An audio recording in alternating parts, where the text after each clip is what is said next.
Sorte de contar unha vez máis. A ruptura entre Galicia e Portugal comeza no século XII. Foi, pois, unha ruptura total. Canto houbo de ruptura? Bueno, eu creo que unha ruptura relativa, non? Porque aínda que no século XII o condado portucalense se transforma no reino de Portugal, é dicir, nun estado diferente, entre ese século XII e o final da Idade Media no século XV, justamente ten lugar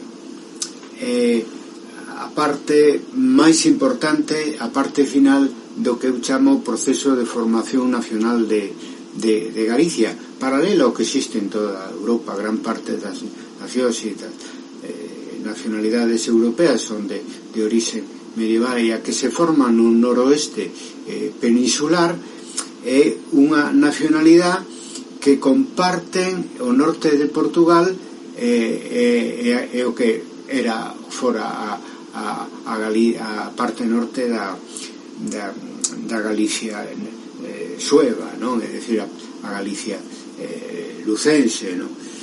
E claro, en principio pode resultar chocante, non? Porque habendo dous reis diferentes, pois a fronteira non impide, fronteira política non impide que o proceso sociocultural de xeneración dunha nova nacionalidade chegue a bon porto, porque ademais o século XII é a separación de Portugal, e no século XIII empezan a aparecer os primeiros documentos en galego. É dicir, hasta ese momento había galego oral, e a fase do galego escrito e literario justamente dase cando existe esa separación teórica entre Galicia, que pertencía á coroa de Castela, e Portugal, que se transformara nunha coroa propio, é dicir, nun reino propio. En fin, eso ten que ver naturalmente con que as nacionalidades medievales se forman con independencia da superestructura política, pero non é no caso exclusivo, no caso solo de Galicia. É que pasa igual coa nacionalidade vasca e coa nacionalidade catalana. Vamos a ver, a nacionalidade vasca, claro, é anterior á época medieval, pero a nacionalidade medieval vasca pois se desenvolve parte na coroa de Castela e parte na coroa de Navarra. Ven en momentos diferentes, ven no mesmo momento histórico, e a nacionalidade catalana pois tamén comparte relación política coa coroa de Aragón e coa coroa francesa. Non é un caso excepcional, é o caso máis común, porque o proceso de formación de nacionalidades na época medieval é un proceso principalmente sociolingüístico, que é o que lle dá unha gran proyección no tempo, non? Porque se fora un fenómeno froito da superestructura política cambiante, etcétera, dos reis, etcétera, cuso ámbito cambia tanto ao longo da historia, non teríamos un fenómeno identitario que logo perdurará durante séculos, e ademais porque é un produto da sociedade. Vamos, o único caso das 4 nacionalidades que se forman na Idade Media na Península Ibérica, é dicir, vasca, catalana, galega e castelá, o único caso en que é o Estado, que hai un pequeno Estado que crea e pule desa nacionalidade, é o caso de Castela, non? É o caso de Castela. Tamén hai outros casos en Europa. A maioría das nacionalidades medievais, unhas quedaron no futuro como nacionalidades sin Estado, e outras crearon Estados normalmente absorbendo outras nacionalidades, non? Entonces, nese sentido é o proceso común que nos compartimos, o proceso común no resto que houve no resto de Europa. É dicir, creamos unha nacionalidade pertencendo a parte norte de Galicia a coroa de Castela e a parte sur de Galicia a coroa de Portugal, ¿no? É dicir que eso é difícil de entender, porque temos unha mentalidade moderna e vinculamos aos estados con nacións, pero así nos vai, porque non se entende, é por ese motivo que non se entende tantos estados, non solamente España, non? Senón Francia, eu que sei, Bélxica, etc. Unha boa parte dos estados europeos conteñen nacionalidades no seu interior de orixe medieval que sobreviviron ao longo dos séculos con maior, de unha maneira máis feliz ou máis infeliz, según o grado de bonapartismo que guiara aos estados centrais. Polo tanto, sí, é dicir, é correcto que din os filólogos cando falan do galego medieval, din galego-portugués, porque compartíamos a mesma lengua ao norte e ao sur do río Miño, a pesar de que tiñamos, digamos, pertencíamos a ámbitos políticos monárquicos diferentes, por fortuna, porque desa maneira a identidade galega chegou hasta hoxe en día. Se dependera da política, pois onde estaríamos? Os habitantes que estaban dun e outro lado da fronteira natural do Miño, non? Tiñan en conta esta limitación política ou non a aceptaban como tal?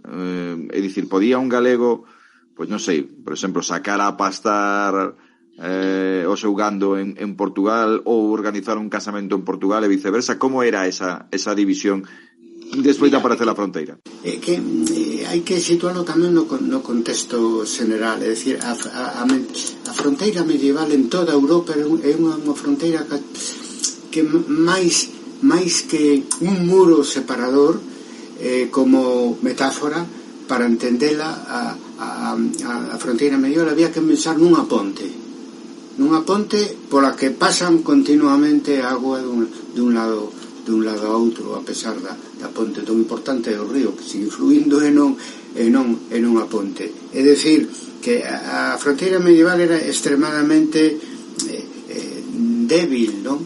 E en toda Europa, e no caso de Galicia, ademais, non impide a creación dunha nacionalidade común galego-portuguesa, entón, de maneira que a vida económica, social e non digamos cultural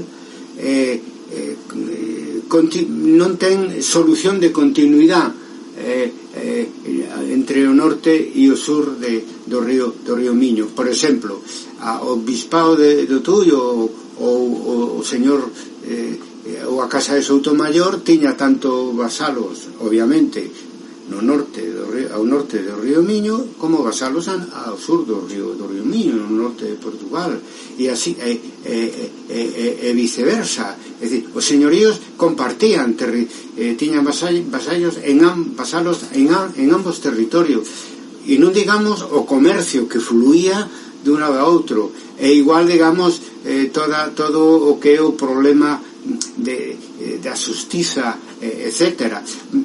Unha reliquia que quedou desa fronteira ponte, diríamos case inexistente, é o couto mixto, non? O couto mixto en Ourense, donde pertencían a dos reis, pero podían elexir, tiñan como pois esa é a reliquia que quedou, perdurou ata o século XIX, do que era a relación entre a Galicia medieval e o norte de Portugal, que compartían lingua. Pero cando digo que a nacionalidade é un produto sociolingüístico, que quero dicir? Que a lingua nace e logo se transforma na escrita e xenera unha literatura como produto social, é dicir, a lingua é comunicación e depende da interacción social. Se crea hai unha interacción social moi intensa no noroeste peninsular, que remite a características distintas de tipo social, económico, etcétera, do resto da península, que xenera unha lingua diferente. É dicir, o factor clave, como intuíron os clásicos do galeguismo, o factor claro da formación da nación ou nacionalidade galega é a lingua. E non era eso ás veces se dixo, bueno, eso é culturalismo. Non, é verdade histórica. é dicir, o factor diferencial que nos define como nacionalidade é a lingua. Non quere dicir que pase así noutros casos, pero na maioría dos casos de nacións que nacen na época medieval é así, porque esa sociedade diferenciada é quen de crear unha lingua propia. En ese sentido, a fronteira medieval non só non o impediu, senón que non diría que o facilitara, pero as monarquías, digamos, nese sentido, foron un pouco alleas ao proceso. Bueno, con diferencias, porque a administración monárquica portuguesa, digamos que potenciou o galego portugués e a literatura galego-portuguesa, e, sin embargo, coa excepción de Afonso X, o Sabio, a monarquía de Castela, pois, máis ben, se concentrou en conseguir, pois, o desenvolvemento do castelán e dunha literatura en castelán que é posterior ao auxe da literatura galega. Eso é a diferencia. As monarquías, tanto de Castela e a monarquía de Portugal, se comportaron moi diferentemente, pero tamén ten a súa lógica, porque a monarquía portuguesa, pois, surdiu dunha parte, representaba políticamente a unha parte de esa nacionalidade medieval, e os galegos e portugueses da época, pois, os sentían así, e comerciaban os dos lados, eran vasalos de señores do outro lado, etcétera, e non digamos no que ten que ver coa literatura e coa lingua, porque nese caso compartían todos todo, é dicir, sábese que hasta o século XV as diferencias son mínimas entre o galego e o portugués, e o motivo é que a fronteira medieval e a fronteira se parece escasamente a fronteira política, salvo en aspectos nominais, que había un rei, e como pasará na época moderna, son reis distintos, teñen un territorio con súbditos distintos, etcétera. Pero eso é un parecido, digamos, superficial, porque no fondo a sociedade non vai por aí. A sociedade traballaba como se non houbera fronteiras, se vivía como se non houbera fronteiras, sobre todo no sur de Portugal, no sur de Galicia e no norte de Portugal. Eu já não sei se sei o que é sentir o teu amor, não sei o que é sentir. Se por falar, falei, pensei que se falasse era fácil entender.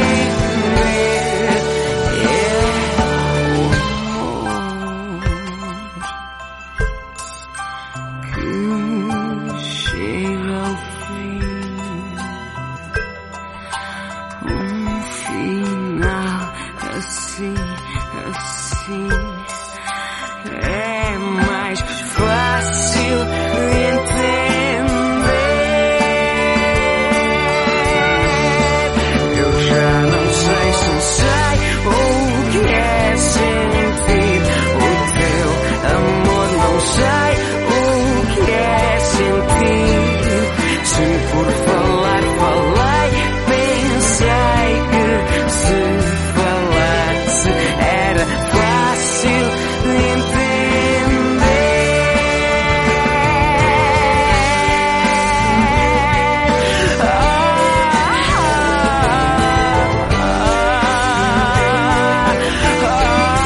Se por falar, falei, pensei que se falasse era fácil entender. Eu já não sei se Podemos concluir, Carlos, que a fronteira galego-portuguesa pois tiña pouco que ver co que sucedía na fronteira entre Castela e Portugal. Bueno, compartimos a mesma debilidade como no resto de Europa, das fronteiras medievais. O que pasa que como en ninguna outra parte da fronteira entre Castela Portugal hubo este fenómeno da formación dunha nacionalidade común, como entre o norte de Portugal e Galicia. Entonces, nese sentido, a fronteira ten, digamos, menos incidencia na xente e na historia entre no Río Miño que na fronteira, digamos, que vai dende Galicia ata o Albargue, aínda que tamén porque vémolo todo hasta onde chega a fala portuguesa, porque a partir do século XV se vai diferenciar o galego e o portugués, etcétera, pero con a intensidade que se dá no norte e no sur do río Miño, creo que non atopamos un exemplo parecido, polo menos tan amplio e a súa vez tan profundo como que no resto da fronteira entre Castela e Portugal, non? Incides moito no que sucede a partir do século XV. Como se conseguiu entón separar a galegos e portugueses cando tiñamos tanto para estar unidos? Bueno, a finais do século XV, cando nacen os estados modernos, tiñan o vento histórico ao seu favor, e aquí na baixa Edade Media, no século XIV e XV, había dous proxectos de crear un estado moderno peninsular, non? Un dirixido pola Coroa de Castela e outro dirixido pola Coroa de Portugal. O que triunfou foi o proxecto da Coroa de Castela a través do matrimonio entre Isabel a Católica e Fernando o Católico, pero pudo ter triunfado o proxecto da monarquía portuguesa en dous momentos fundamentais, que un é na Guerra Trastámara 1366-1369, onde houbo Pedro I de Portugal intentou gañar a Coroa de Castela. Existía nese momento un bando portugués en Galicia forte, mayoritario, apoiado polas cidades e a Casa dos Castros, que apoiaba a Pedro I de Portugal, pero eso fracasou, non? Hubiera sido moi bo para Galicia, porque ao pertencer ao ser o rei portugués de fala galego-portuguesa, o rei moderno na Península Ibérica, pois de facto habería un reencontro entre a Galicia do Norte e a Galicia do Sur, se mantería esa unidade nacional. Non foi así. E logo a segunda ocasión foi con a Guerra de Sucesión, despois da morte de Enrique IV, entre Isabel a Católica e Afonso V de Portugal. O bando portugués en Galicia estaba encabezado por Pedro Madruga. Non era xemónico, era, digamos, subalterno, afectaba ao sur de Galicia nada máis, e fracasou. Gañou esa guerra de sucesión Isabel a Católica e Fernando Católico, que foi a segunda oportunidade perdida para que en toda España o idioma oficial fose o galego-portugués, non o castelán, e que a monarquía portuguesa pois sustituiría o que foi a casa dos Austrias posteriormente en Castela e en Aragón. O sea, que de verdad que hai esa idea de manter a unidade Galicia-Portugal, que viña de tan antigo, pois se intentou ao longo da Baixa Edade Media, fracasou. Aínda así, nun momento dado, se producen por ese problema de como facer coexistir nacións tan diferentes nun estado único, pois logo hubo a separación de Cataluña, a integración de Portugal na coroa da monarquía hispánica. Hubo bastante bastantes movimentos, pero bueno, Galicia quedou circunscrita ao que eran o convento lucense da Galicia Sueva, ¿no? E Portugal, o sur, o norte de Portugal, que formou con nós esa nacionalidade medieval galego-portuguesa, pois se foi un pouco distanciando, ainda que os lazos sentimentais e de outro tipo, de cercanía, etcétera, pois están aí, de alguna maneira se reanudaron con isto do eixo atlántico, coa entrada en Europa de Portugal e na Unión Europea de Portugal e de España, e a desaparición relativa da fronteira no río Miño. Pero, en fin, a historia non ten volta atrás nese sentido. O galego todavía podes ir a Brasil e che din que se ti falas galego e che din que ben fala portugués vostede, non? Pois bueno, ainda esas cousas pasan, pero son cousas que quedaron de un pasado común que durou séculos, porque falamos do 13 ao 15 para falar do galego na escrita, pero hai que retrotraerse polo menos 2 ou 3 séculos atrás para que cando se crea o galego portugués oral, non? É dicir, antes de pasar a escrita. Portanto, hai unha historia en común moi importante, medieval, pero moi importante, e porque ademais hoxe pois ten un certo interés porque desapareceron por outra vía moi distinta, pola vía da globalización, desapareceron esas fronteiras tan duras e tan verticales que se formaron entre o século XV e o século XVI, ¿no? Mentres tanto ti e máis eu mudamos fronteiras por pontes, trazamos un novo mapa, abrindo cancelas con flores. Mentres tanto ti e máis eu buscamos olladas de alento, roubamos palabras ao vento, tecemos con elas o amor. Despertaban as encrobas mentres as lobas soñaban cun roteiro de esperanza para toda a súa manda, unha parola coa xente nas paradas de cada bairro, nun andel ou nunha beira, na sombra de cada carballo. Pois así rematamos un novo capítulo de Bailando con Reis e Raíñas. Hoxe paseamos pola fronteira galego-portuguesa, daquela xa como un espazo común.